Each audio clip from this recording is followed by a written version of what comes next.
Hello, can you hear us now? Testing, mic check. Can some of you on the chat also go ahead and say something? Just give me a testing. Testing, testing. Testing. Testing. Testing. Testing. Testing. Where's Miss Jennifer? She's out running around. I'm here. Okay, we're good. All right, we are good to go ahead and begin. I'm going to just go ahead and quickly introduce myself and let you know what we're here doing this evening. My name is Monica Sheehan. I am the Marketing Communications Manager for Texas Center for Arts and Academics. I do work both for Fort Worth Academy of Fine Arts and Texas School of the Arts. And tonight we are here to welcome two new faces to our organization. We have Dr. Nancy Vaughn. She is the interim superintendent of schools. And then we also have Dr. Jonathan Ledger, and he is the new Texas Boys Choir Artistic Director. So I'm going to turn it over to Dr. Thompson, our interim CEO, to go ahead and introduce. This is a lot of doctors. Dr. Vaughn first. Is there a doctor in the house? Doctor. Thank you very much. Hi, everybody. I'm Patricia Thompson. As Monica let you know, I'm the interim CEO. I've been with the organization since last August. And we have gone through lots of things together this past year, more than we ever expected, right?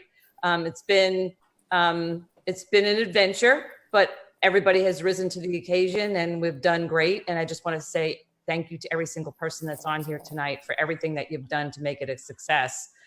We have some great announcements for tonight, two people that we're going to introduce and you're going to get to meet.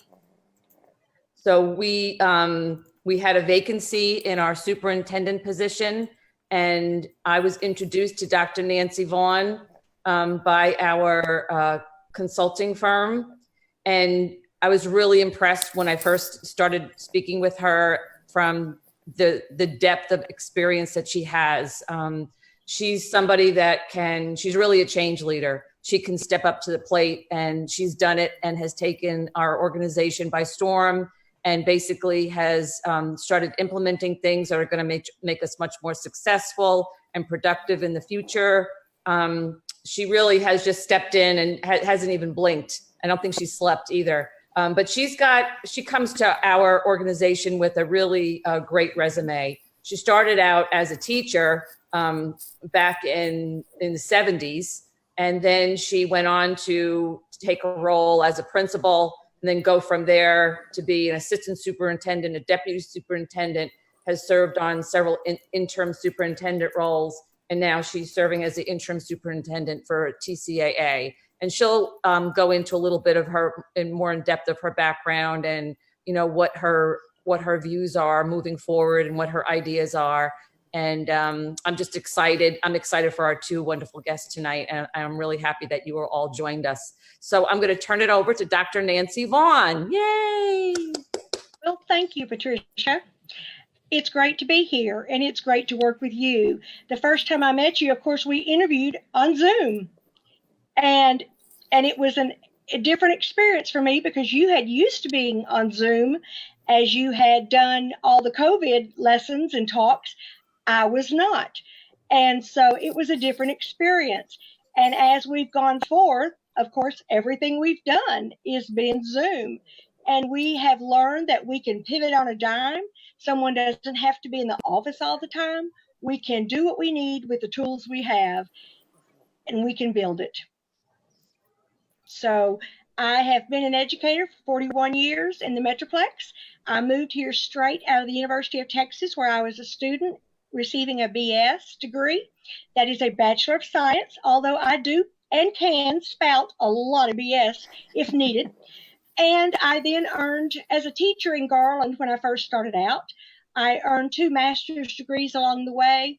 And then I earned my doctorate in curriculum instruction and special ed with a major in leadership.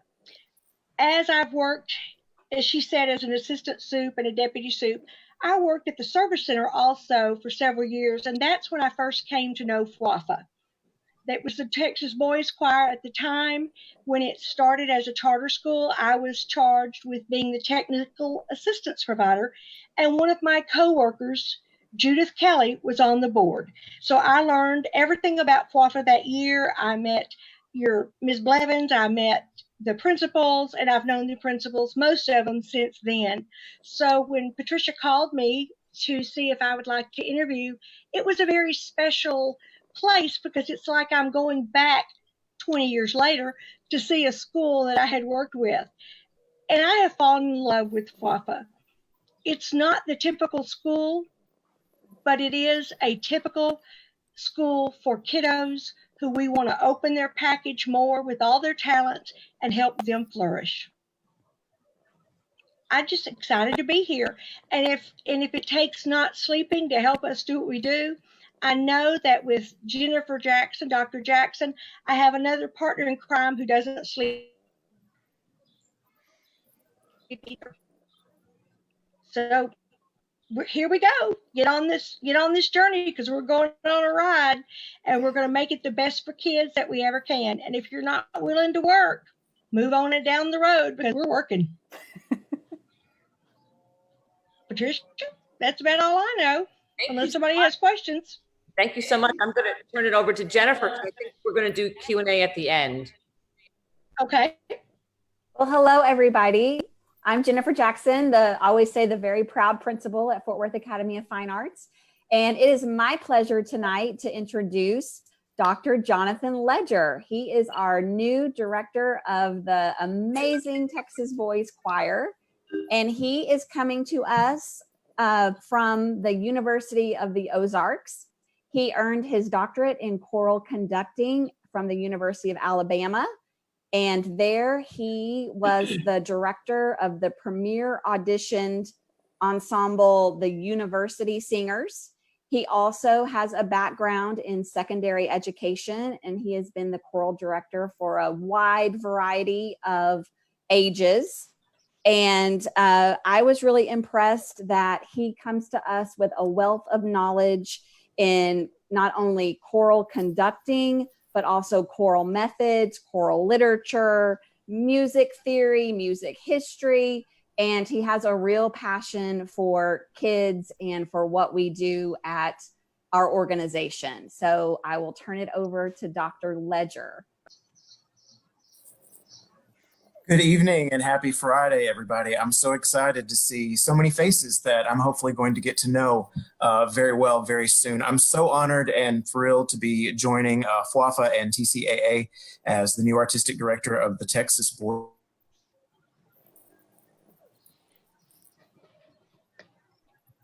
Uh-oh.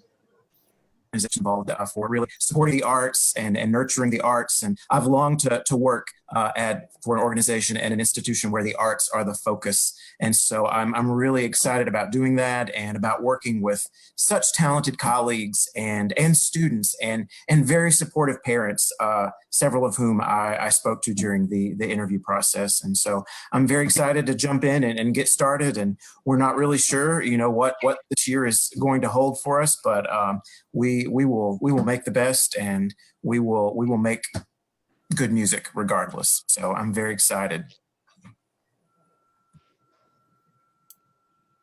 That is awesome.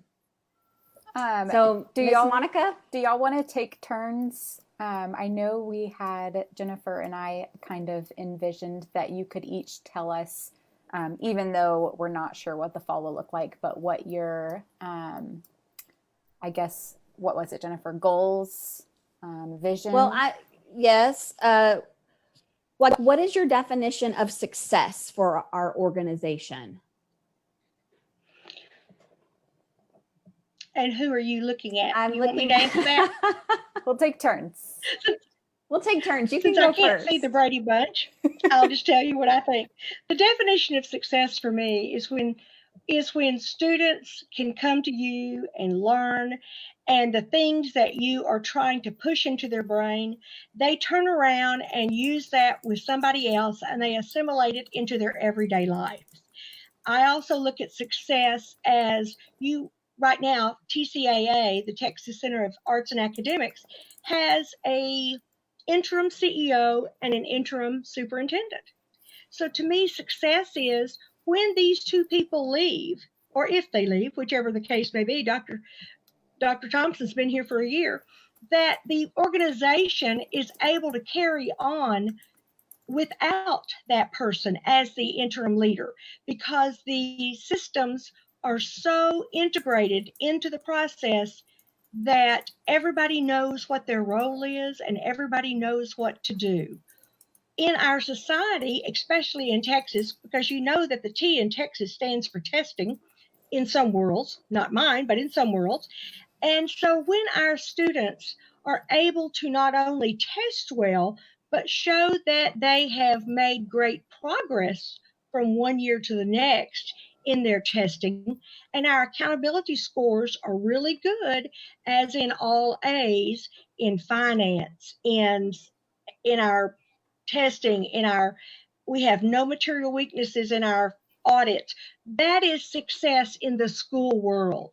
But when students leave your grade level and they are enjoying themselves and they're learning and they've got that aha on their face, to me, that says success.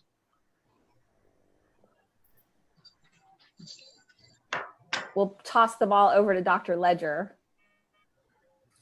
I think I would echo all of those same sentiments that Dr. Vaughn just shared. And I know from my perspective and the position that I will be entering, I'm looking forward to establishing and helping to build bridges and draw the organizations together, draw TCAA and TESA and FWAFA closer together. And I'm looking forward to also creating collaborations and creating more opportunities to draw all of the choral ensembles together. Singing Girls of Texas, Texas Boys Choir, Children's Choir of Texas, the community choirs, academy singers. So I'm really excited to echo all the things that Dr. Vaughn just shared. And I know from my perspective on and then for me, how I would define success for specifically the Texas Boys Choir, certainly I want to come in and help continue the very rich history and rich traditions that the ensemble has going back, more than 50 years. And I really want to be a part of that and help carry those traditions into the future and establish new ones and just continue to grow in excellence and musicality each year. I also think that the ensemble can be a beacon. It can be a beacon for the world to show that, yes, men sing, and it's really, really cool for men to continue singing throughout their life. And I also look forward to engaging more diverse populations, both in terms of audiences and in terms of singers who join the choral ensembles. And so that will be how I define success, always continuing to make great music and reaching as many people with our musical message as we can.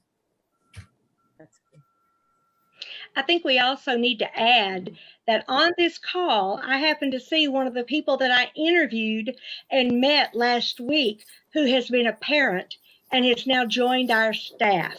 To me, that is a huge moment of success, that our parents want to join our staff because we evidently do something well. And if we've been doing it for as long as they've been doing it at FWAFA and TESA, that's also successful, because they are both great schools. And I just wanted to say to Dr. Ledger, I share that vision that you have of a place that is a beacon, that we are an inclusive environment, and we're a place where, any student can come and can thrive and can learn and become the best possible version of themselves and go out into the world and do really great things. So we share that vision together, for sure. And then also, Dr. Vaughn, I share that vision of you of having those strong processes and systems in place so that, we are a organization with such strong traditions, but when we have those strong systems in place, then we can just thrive and become even bigger and better and serve kids, absolutely 100% really well. So I share that vision with you as well. But Dr. Jackson, I want to add one thing that you're not saying. It's also very important for a leader to have a staff that pushes them to the max, that pushes them to be better, because I can't lead if no one is behind me. And I can't share my vision and have it come to fruition for what I want our staff and our students to be able to do if I don't have strong leaders in the buildings like yourself and like Mr. Morrow. I believe that we have a strong staff, and I believe that the tools that we are bringing for the teachers will be welcomed, and the processes that we're going to put in place that will allow success to grow everywhere, not just in the students, but in our staff as well. I completely agree. Our staff, our teachers, everyone in all of the different roles. I have been, I'm so happy I didn't say this. I'm now no longer the new kid on the block. So, but one thing is being the new kid on the block, I was completely impressed and enamored with our teachers and our staff. Everyone is so hardworking. They're very passionate educators.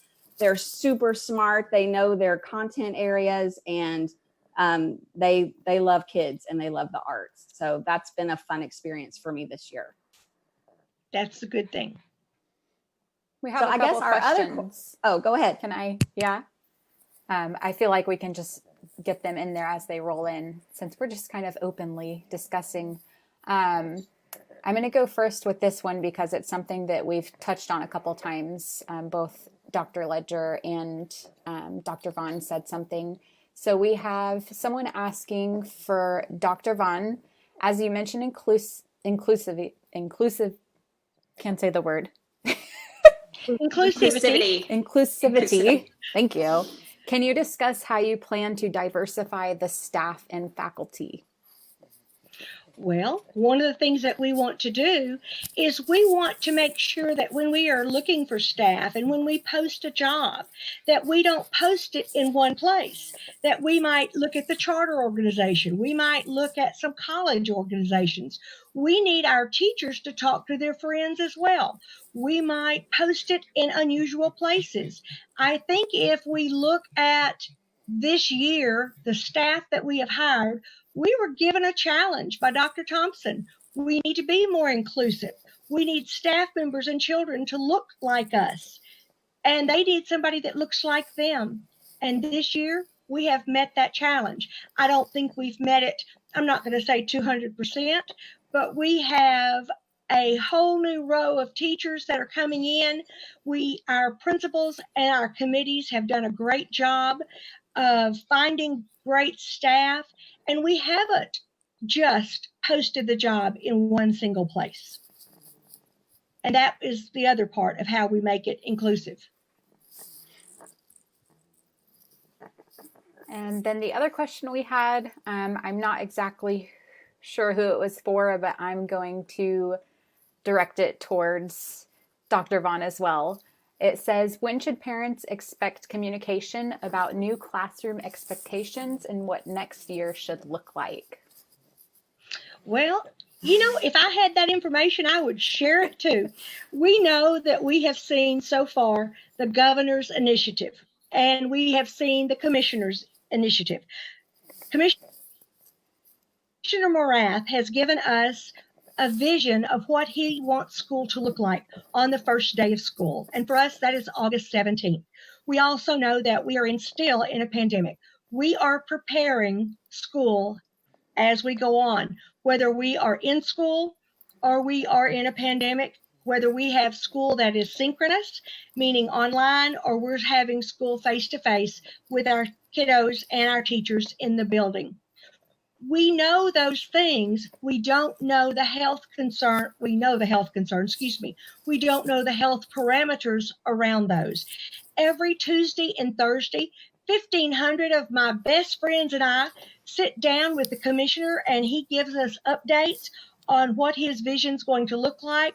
We met with the Speaker of the House and the head of the Senate last week. They also told us what they thought they wanted to look like, school wanted to look like. And we know that if we don't have school, then we don't have future leaders. So we know those things. We were able to pivot on a dime last March and do the best we could. We know that students learned, but through that time, we know that we had a lot more work to do. At this point in time right now, we will have school on the 17th of August. We don't know how many of them will be in-house with us on South Hewland. We don't know how many are going to come from home and be synchronous online. But I want you to prepare for the expectations by going to TEA. When you go to the TEA website, tea.texas.gov, you can do a slash and do the word coronavirus. And when you do that, it brings up all of the talks that we've had with the Commissioner of Education. And you can see everything that I have seen as well. I know that I've been poking around Facebook a little bit, and I know that on the TESA website, on the TESA PTO website, they have posted some of the videos and some of the slide point presentations from the commissioner. We know that school is very important.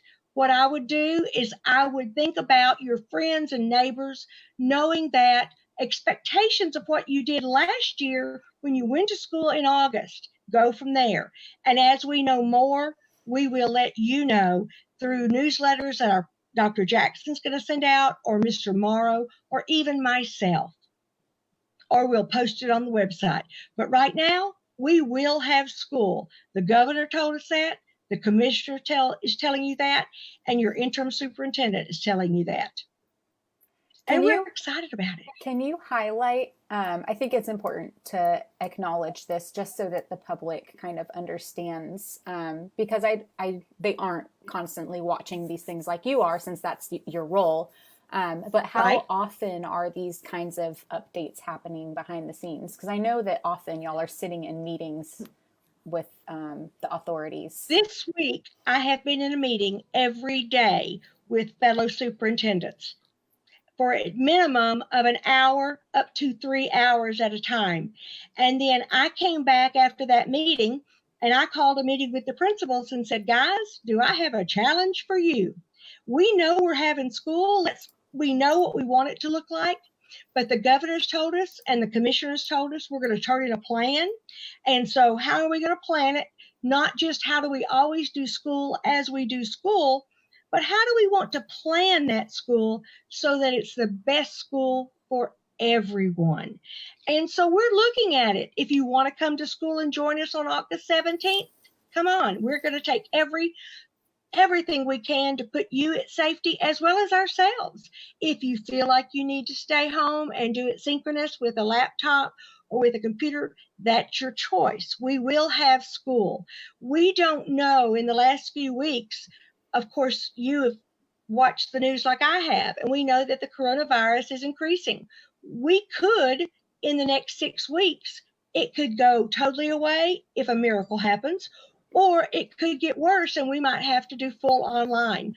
As we know, I will try to update the website. I know that we changed the COVID-19 statement about a week ago. We will try to keep doing that. Monica is our communications director, and I will certainly keep her involved and her updated so she can get the website updated. But any of you are free to email me. My email is nancy.vaughn@artsacademics.org, and that is on the website as well.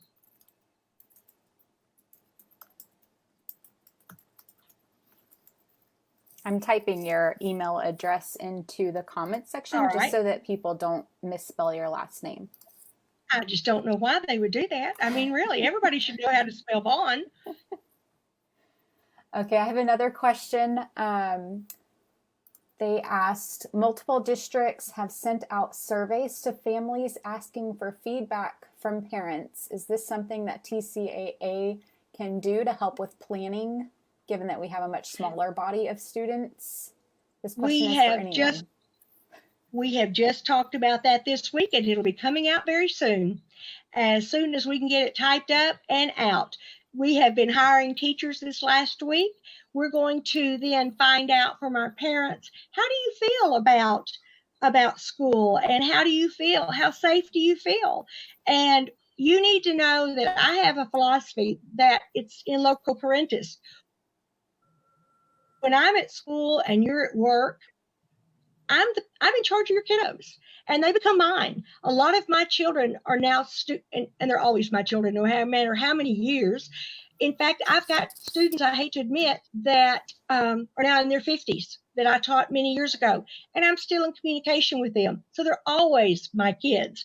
But we believe that they're our kids when you're away from them, because somebody has to keep them safe, and that would be us. So we will be updating you and asking you for some additional feedback. We had a committee who studied the facilities and studied the best PPE we could get. And the commissioner is sending us around the 1st of August. I believe we're getting, if I remember from the Excel spreadsheet, we're getting gloves, we're getting masks, we're getting face shields, we're getting all types of things to keep us safe. We did that last spring before I came, but now they're continuing it because our job is to keep children safe as well as our own selves. So a survey is to come. Get ready, Monica. Okay, we have this question also for Dr. Vaughn. And they said, thank you for your response. But as of right now, is there any idea what the classroom will look like? Specifically, they want to know about ideas for social distancing, if the art classes and PE will be allowed. Right now, we do not know any of that. Our plan is, as long as we can offer it, we're going to. We know that we are a school of arts and academics. We know that arts are important because that's why you come here. That's why your child chooses to audition and be accepted. We also know that the foundation of the academics are important. We will find ways that we can offer all of our subjects. It may not be in the typical tradition, but I believe we will find ways that we can. Right now, there are bans against certain types of sports and activities simply because of the way these sports act and are able to produce the manifestation of coronavirus. So we're going to avoid those, but we will do whatever it takes to provide all academic areas. We do not participate in UIL per se, so we don't have that challenge, but we will do all of our subjects in one way or another. And I would just like to chime in. I wear two hats. I'm principal, but I'm also a parent. So I understand that parents they're wanting answers. They're wanting to know, what is school going to look like? And kids are wanting to know. But I just want to chime in with Dr. Vaughn and assure our community that I think we were supposed to go on vacation on the 19th, but we've all been working 10 and 12-hour days, keeping up exactly with what the state is saying, what the commissioner is saying, and having these conversations and putting these plans in place. But it's, the 8 ball keeps moving a little bit every day. So I just want to assure everyone behind the scenes that this is of the utmost importance to us, and that we still provide an excellent education in our academics and excellent education in our fine arts, and do it in a safe way. So, I'm just as anxious as everybody else, but we are all working so hard to make sure that we are doing the very best that we can for each and every student. And I can vouch for the hard work that everybody has been putting in. We have talked about this for hours and hours and hours each day, and being creative and getting other people's examples and input, like looking at the other schools and other fine arts schools and what are they doing and what are people doing online and how are they carrying on. And there is so much creativity out there that even if we do end up doing some online classes, that it's going to look a lot different than it did in March. I mean, March, everybody just had to step up and that was it. We didn't have a lot of resources available to us, but now we've had time to kind of cull what the best practices are out there. And we're asking each of you too, if you have ideas, if you've run across resources, please forward them to us, because we want to make sure that we craft the best program that we can. We're going to try to be as creative as we can. And we're going to have to raise the bar for our at-home curriculum. We're going to give training, we're going to give support, we're going to give resources to all our teachers and our students to make sure that we reach that bar: high quality, excellence, academics, and fine arts, because that's what we're about. But thank you. In fact, after I left one of the meetings this week, I came into the principals meeting and I said, okay, guys, I just made an executive decision. I just cut our back to school meeting. I'm giving 4 days to the campuses, because we're going to take the day we need to for benefits and for our speaker and for our theme. But then we're giving you as campuses the rest of the 4 days so that you can plan, you can learn, you can receive, and you can be creative in how we present this to each other and to our students. And our principals were like, yay! And that's, we do what we have to do for kids. I don't mind working long hours if it's for students. And I'll continue to do it. And I hope you're doing it with us.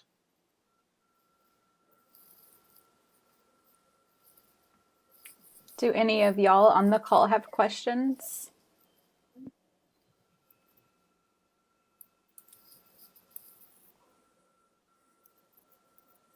Make sure you unmute yourself if you're trying to ask something. Hi, I'm Miss Martin. I'm one of the kindergarten teachers at TESA. I know that obviously there is probably a huge possibility of going online in the fall. How are we preparing for that? I guess technology-wise, for sure. One of the things we're going to do, Ms. Martin, is we're going to use Google Classroom, which y'all been using for a while. We're going to do some training on that. We're also involving the Text Resource Center that we're picking up from the Service Center, which will give you more resources to use as a teacher. And the other thing we're doing is we're going to give you some time with your fellow teachers to do some planning. The state is also giving us some tools to look at and say, let's go back and reevaluate what y'all did last March through May, what worked, what didn't work, and reflect on those, and so that you can do the best you can. We know there were parts and pieces that weren't as best as they could be. So, and we know that teachers are very good at reflecting and changing it and making it even better. We want it to be the best it can be, but we don't want it to be something that's so hard that it can't happen. We've even looked at the idea of, I've even volunteered to be an online, what we're going to call a virtual mentor. If we're going to have a lot of kids online, we're going to need to have mentors to reach out to children and families.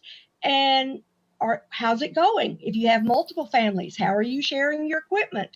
All of those pieces. So we're going to, and I believe each of the principals are as well, have some virtual mentors that we have to work with y'all as teachers.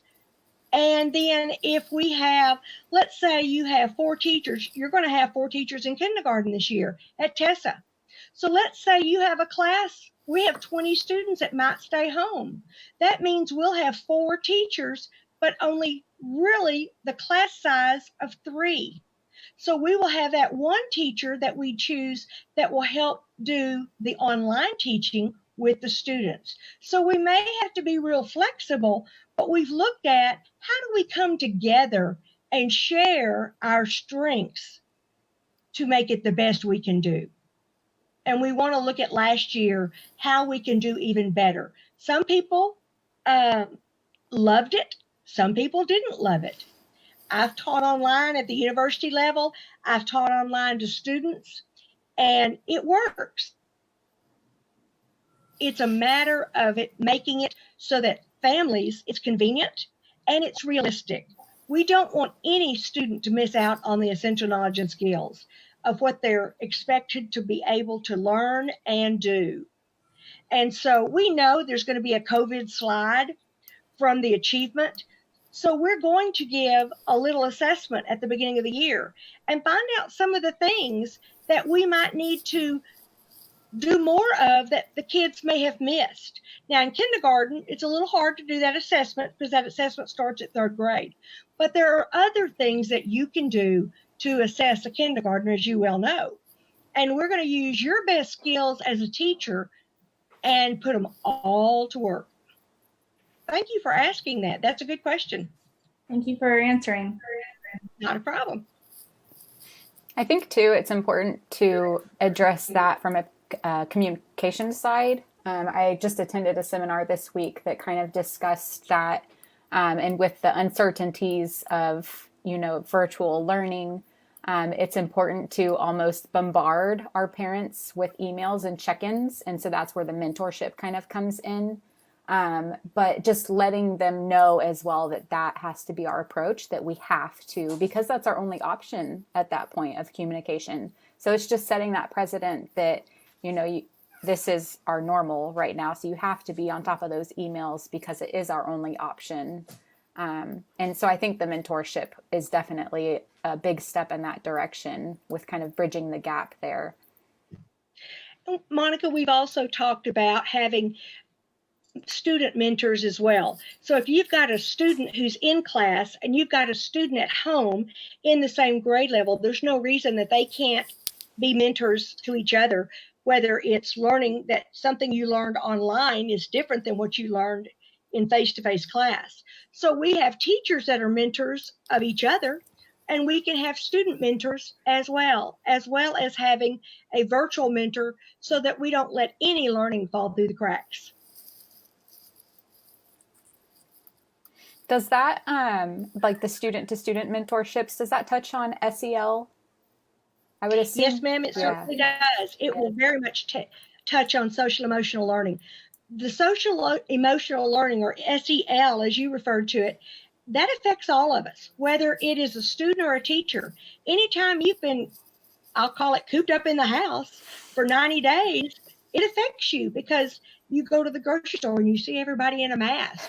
You're not going to places of worship right now. You're doing everything through Zoom or Facebook Live. If you go to your family and you're going out on the highway and you're driving, you don't see a lot of cars. So you're not getting the emotional response and the emotional need that you may need. If you are a gregarious, outgoing person, you might be feeling a little, oh my gosh, where is everyone? Well, if you are, then pick up the telephone or get a pen and a piece of paper and practice that old-time skill of writing a letter.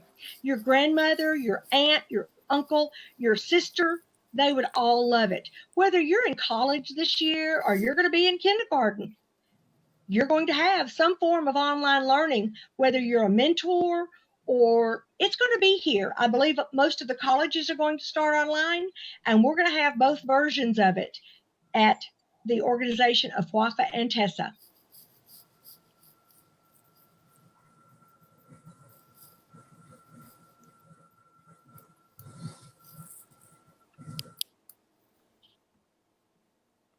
I'm kind of going back to the other conversation, but I didn't want to fail to just give a shout out to our PTSO who donated a generous amount of support monetarily for us to invest in. We were able to get a new charging station as well as 22 new Chromebooks as well. So, we're not only in the planning stages and really thinking creatively and outside of the box, but I'm so grateful to our parents for supporting us that way too with our technology needs. Well, Jennifer, we have to remember that our parents are our partners. School is like a three-legged milk stool. And if one of the legs falls out, then it doesn't work. And if you've ever gone to the Fort Worth Stock Show, or now as it's called, the Fort Worth Exposition Show, you have seen them milking cows, and they balance on the three legs.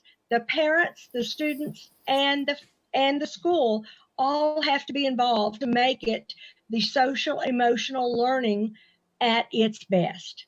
We need everyone. We love our PTOs and our PTSOs. We truly believe that they are important to us. And as I talked to teachers this last week, I heard several of them when I would ask them, why are you applying at TESA? Or why are you applying at FWAFA? Many of them said, because of the family involvement and the value that the students put on education. And I heard that from more than one. And I interviewed, I don't even know how many this week, and last week a lot, before school and after school. But I'm very proud of that relationship. And like I said, we even have one online today who's now one of our staff members. And that's a great thing. So let's throw that back at Mandy Warren and ask Miss Mandy about being a PTO member, as well as a parent, and now a staff member. Oh gosh, we've got an amazing PTSO. I was on the board for 5 years. But I mean, the support from our parents is phenomenal. Just they love our staff and are always willing to support the PTSO, knowing that it turns around and goes towards supporting our staff and showing the staff how much we appreciate them. And, you know, the money goes right back into the school. I mean, and when you shower the staff with appreciation, that in turn goes back to the students. You know, I mean, it's just a trickle down effect. So we have an amazing PTSO. We have amazing parents that do pour into their children and into the staff. And, you know, as I told you, I'm thrilled to be coming back. Well, I guess now not leaving since Megan's graduating, but I'm thrilled to be joining the staff at the school. Well, and we're thrilled to have you as well. I also want to mention one other group besides the PTO and the PTSO. TESA and FWAFA are, the charter holder is TCAA, the Texas Center for Arts and Academics. And many of you attended the Artsathon right before my first day of May 11th. I believe it was the 8th or something of that week. And that and excuse me if all of a sudden you see a schnauzer face appear in the camera. My schnauzers don't understand why they can't be on the camera. So I've got one right here at my side. But the organization of TCAA is a nonprofit organization that supports FWAFA and TESA and wants to work in conjunction with the PTO and the PTSO at the high school, and let us know that we will do everything. They are going to help us support for the big projects that the PTO and the PTSO don't do. They put on the gala, they put on the other fundraisers, and many of our staff that we have at Central Administration are covered through TCSA that work for both campuses. So we share administrative staff. I work for both campuses. I work for all the students. So I work for 1,000 students. I'm there to support them. We have principals who work at their campus, but they also work with the organization of TCSA. Monica is our Director of Communications. Dr. Thompson is our interim CEO. And so through that organization of TCAA, and the board that we have, our board of directors that serves not only TCSA, but FWAFA and TESA, we're able to work and provide more for our students through the community and get other people involved just besides parents, because we don't oftentimes talk about the community, but school is more than just a family affair. We need the communities involved as well. Years ago, we had a commissioner of education for United States Department of Ed who said that it takes a whole village, and it does take a whole village, and it takes all of us. School is not an easy thing, and the expense of school is not an easy thing. But if Dr. Ledger is going to have choirs, then we must have an audience that's not just parents. We want to also, through that effort, we recruit. We want other kiddos to see, oh, I could do that. And they could come over and audition, whether it's in fine arts, dance, or music, or visual arts. And so we use every resource we have, and that's what the board is all about as well. Yeah, Dr. Vaughn, it's kind of funny you should mention that. I don't know if people know my story, but my daughter, I was just looking for an enrichment camp a couple of years ago. And so I enrolled her in the art conservatory. And then she made, after the art conservatory, she made this presentation to me and said, this is what I want to do. And I looked it up on the website. Tessa is having 6th grade auditions, and I'm going, Mom. And so she auditioned, she practiced on her own, and we got into Tessa. And then after Tessa, she did the same thing. I'm continuing to FWAFA. And so it was through our conservatories that we even learned about Tessa and learned about FWAFA and what a gem of a school both of those schools are. So Absolutely. we truly do rely on our community engagement for sure. I think, Monica, you asked the question, how do you define success? I think Dr. Jackson just defined it. We have students who know what they want to do, and they enter into a conversation with their parent because they find something that really thrills them and meets their need. And they do the research and they say, I want to do that. And together they have that conversation. I talked with a parent this week and I told her what the options were. And she has a 5th grader. And I said, have you talked to your child?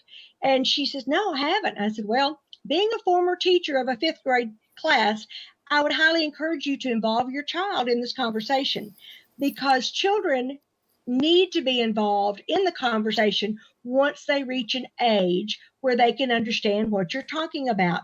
And if we're talking about their educational future, why not involve our students? Because life is about choices. Whatever we do, there is a consequence. It's either a good consequence or it's a negative consequence. And so we have to remember, life is about choices, and we involve our children, and then we create success so that they know how to better carry on and have that discourse about what life is all about. That is success. So, Dr. Jackson, you have been a successful parent, evidently. But, Dr. Jackson, don't sell yourself too short. People may not know that you were the assistant principal of an arts magnet high school, Booker T. Washington, over in Dallas for years. So don't forget that. So you knew a little bit about it, even though you have just joined us. I've always been a huge fan of the arts, simply because, you know, people are able to express themselves and like I said before, become a better version of themselves through the arts. Because of what the arts offers to us as human beings. Absolutely. And the arts allow us to open ourselves up, and we need to be involved in the arts, not only as a school, but as a community.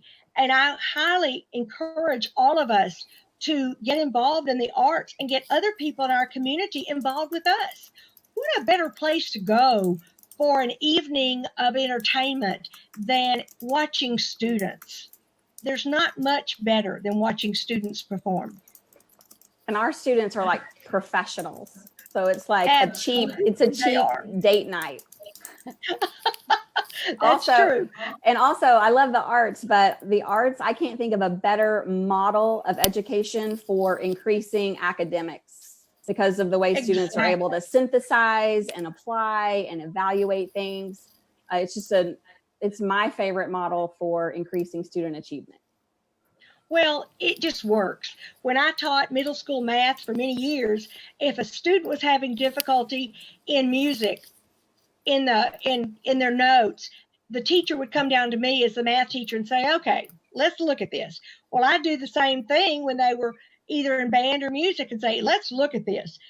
Let's talk about quarter notes and half notes and rest, and let's talk about time. Let's get those fractions involved, because that's the real world.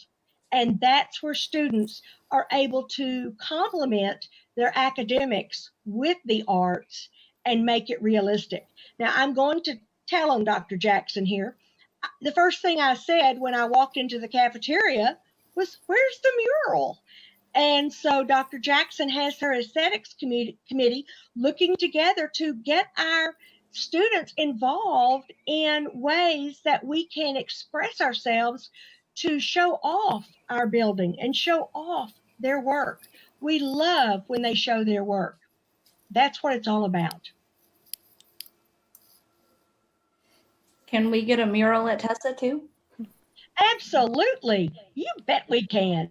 We will get you an athletics committee too if you don't already have one.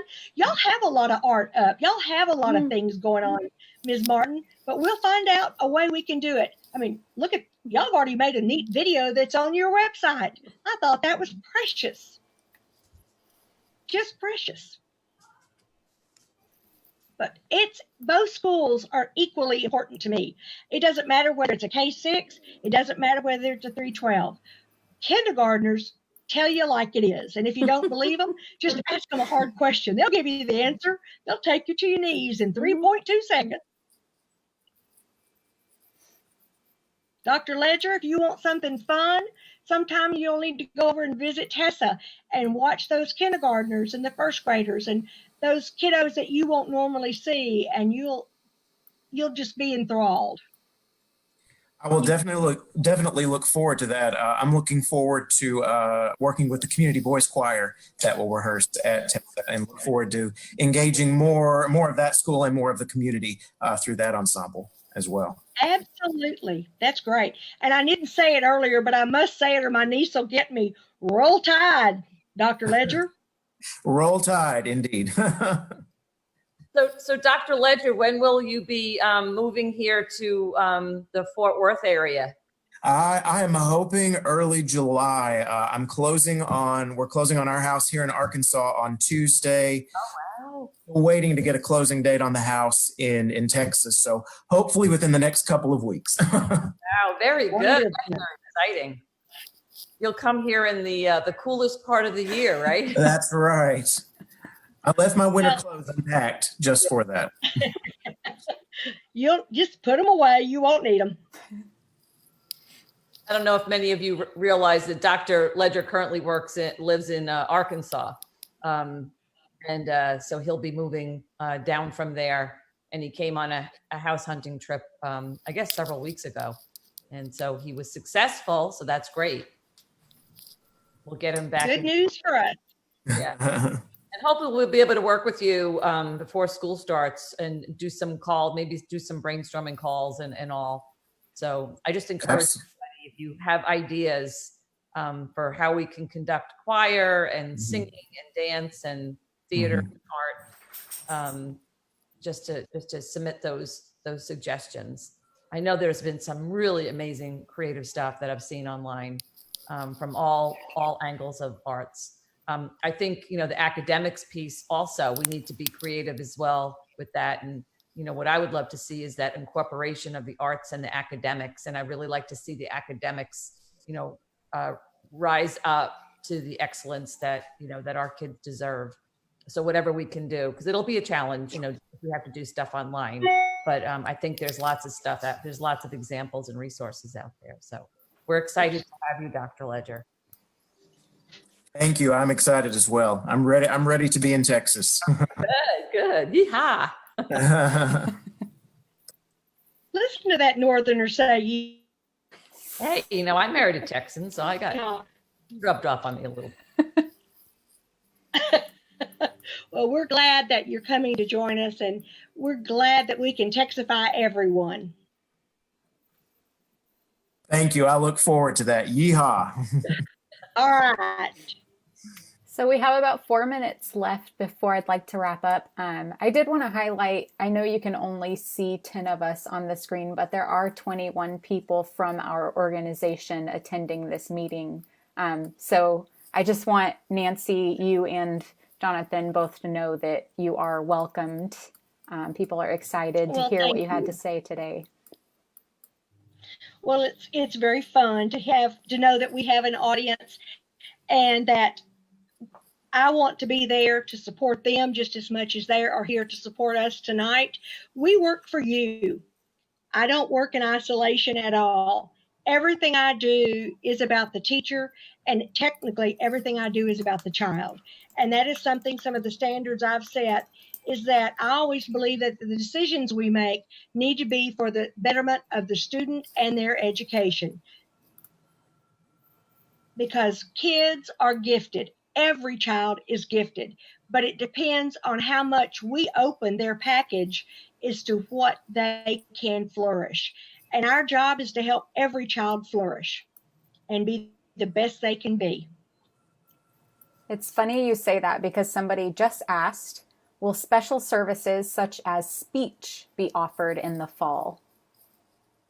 If speech is a necessary need and it is part of their IEP, then of course their instructional education plan, then of course we'll find a way to offer it, because we are going to offer whatever is necessary and in a child's individual education plan, a way if we have to refer them to the participating organization, but we are going to offer what's necessary for students. We have a phenomenal French teacher that we have hired and going to be using, and we're looking at some other options for next year. So we're looking at whatever, we're always creative.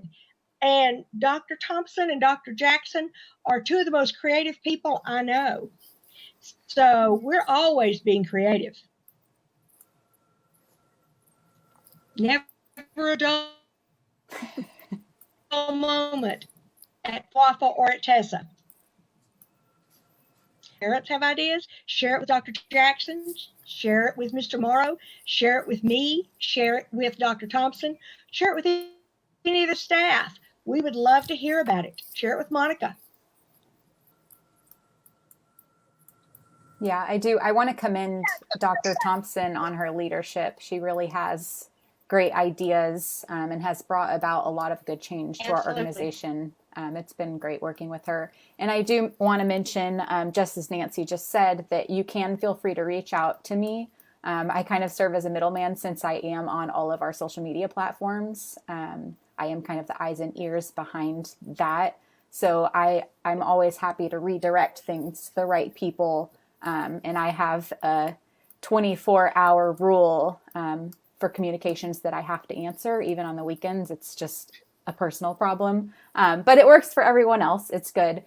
So I will make sure that everything is always making it to where it needs to be. And I'm pretty adamant about following up on things if I haven't heard back about them as well. And that's great, Monica. We need all of us together to be communicators. And, I believe that that's our job. We support our schools because our schools support us, and our parents the same way.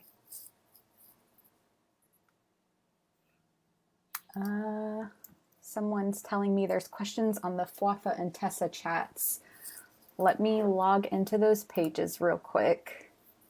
Sorry, I forgot that I cross-promoted just so that we would make sure we reached everybody. But through the live producer where we stream the video through, I can only see the TCAA comments. So give me 1 second. I want to make sure we get everybody answered. And if we don't, Monica, if you'll get us the answers, we will put them in a Q&A and try to answer as much as we can, and we can put it on the website. I do have another question while you're logging on. And this might be more for Dr. Ledger, I'm not sure, but I know we had the Arts-a-thon, at the end of this last year, and it was great. Is that kind of what we're looking at performance-wise for this coming year because of coronavirus? I would sort of echo Dr. Vaughn. We don't really know yet. I know that my colleagues and I, we'll be taking our cue from our professional organizations, specifically ACDA, the American Choral Directors Association. They've put out a lengthy packet of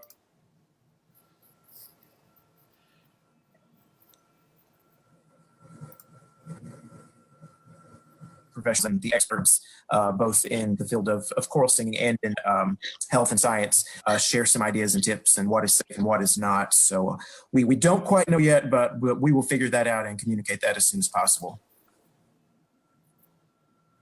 I saw that packet today, Dr. Ledger, and it is quite lengthy, and it also has a lot of good ideas on how choirs can still participate and still do their craft.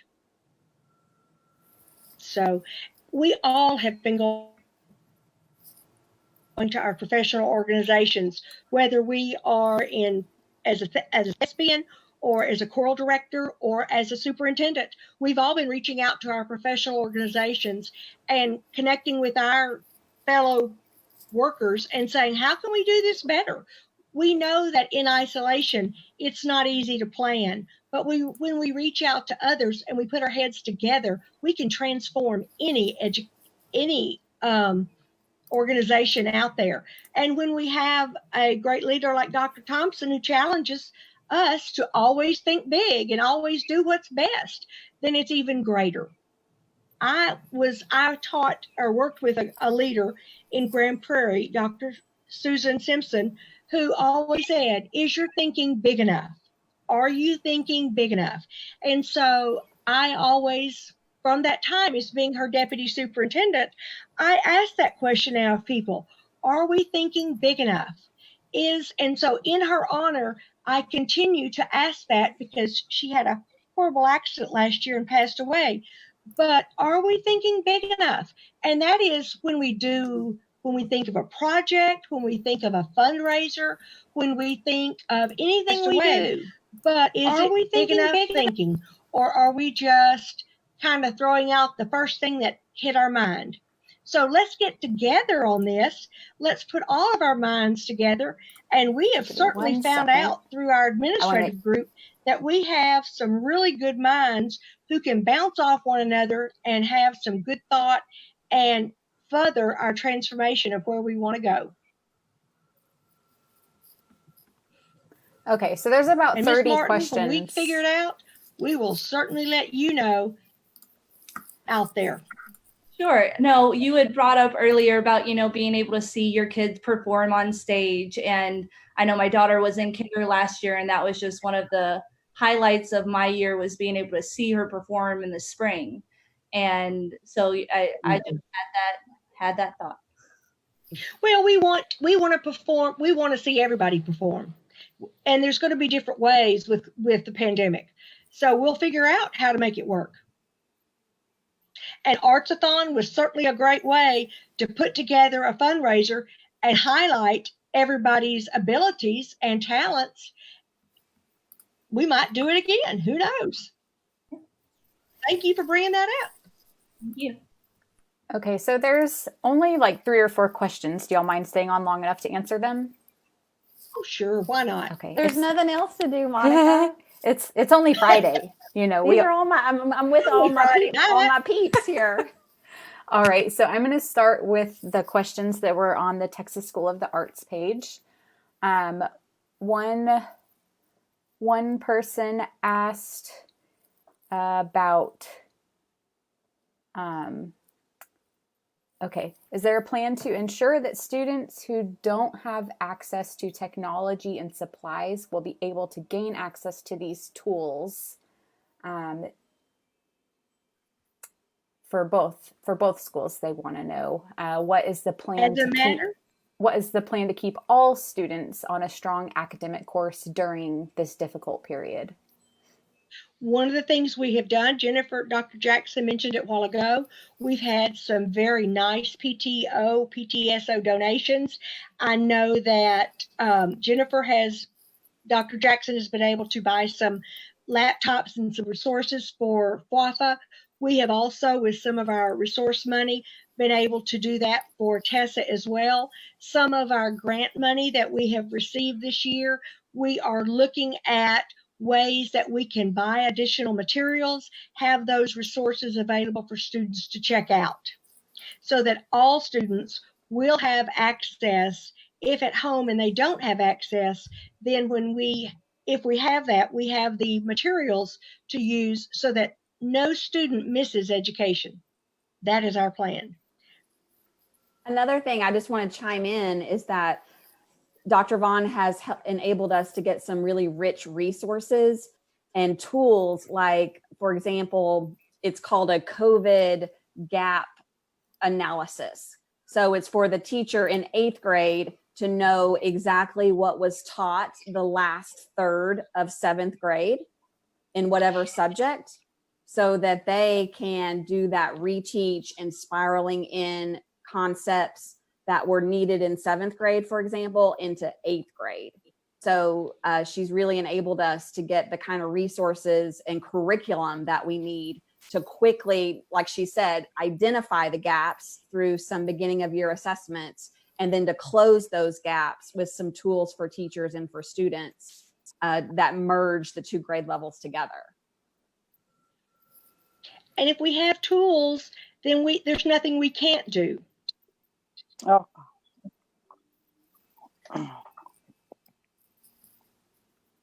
Okay, I'm going to switch over to the FWAFA page.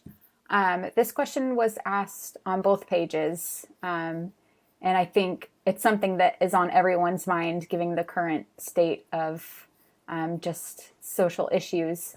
So someone asked, following up on the question about diversifying the staff, do we have plans to grow and diversify our board as well? Absolutely. But I'm gonna turn that over to our CEO, Dr. Thompson. I have been working on that. Funny you should ask.